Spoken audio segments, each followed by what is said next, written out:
के पानी बाबा गए अमृत बन गे। तोरे चरण कुंड के पानी बाबा गए अमृत बन गे। वाणी है अमृत बन गे, वाणी है अमृत बन गे। नाम है अमृत बन गे, नाम है अमृत बन गे। तोरे चरण कुंड के पानी बाबा गए अमृत बन गे। तोरे चरण कुंड के पानी बाबा गए अमृत बन गे।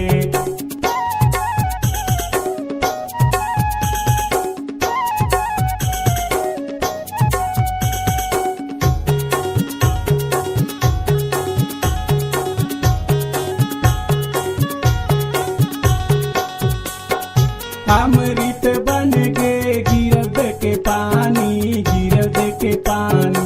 गुरु घासी बाबा के अमर हवै बानी, अमर हवै बानी।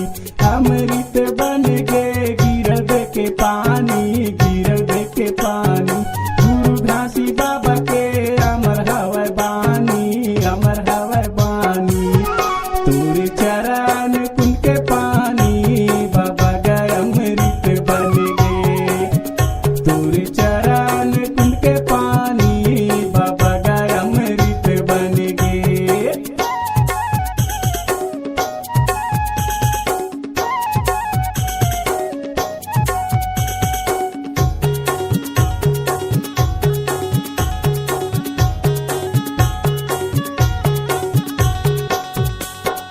अमृत बन गे नदिया के पानी, नदिया के पानी। लाखों जीव तर गे सुन संत वाणी, सुन संत वाणी। अमृत बन गे नदिया के पानी, नदिया के पानी। लाखों जीव तर गे सुन सतवाणी, सुन संत वाणी। तोरे चरण कुंड के पानी बाबा गए अमृत बन गे। तोरे चरण कुंड के पानी बाबा गए अमृत बन गे।